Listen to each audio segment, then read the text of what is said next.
Novita Husain, istri Brigadir RAT yang mengakhiri hidupnya dengan tembakan senjata api ke kepala, mengungkapkan bahwa suami sempat bercerita tentang pekerjaannya sebelum meninggal dunia.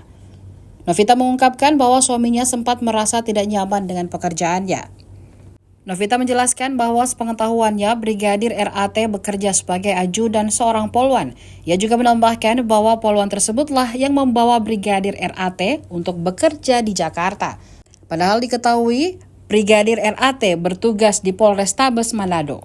Novita menambahkan Brigadir RAT pamit ke Jakarta untuk menjadi ajudan dari seorang polwan. Meski demikian, ia tidak ingin menyebutkan nama polwan tersebut yang juga merupakan atasan suaminya.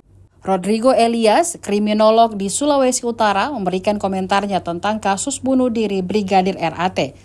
Dia menekankan pentingnya pemeriksaan balistik dalam kasus tersebut. Perlu dilakukan pemeriksaan balistik untuk mengetahui siapa pemilik mobil yang dipakai korban saat bunuh diri. Hal itu perlu dipertanyakan karena mobil yang dipakai korban adalah mobil mewah. Download Tribun X sekarang, menghadirkan lokal menjadi Indonesia.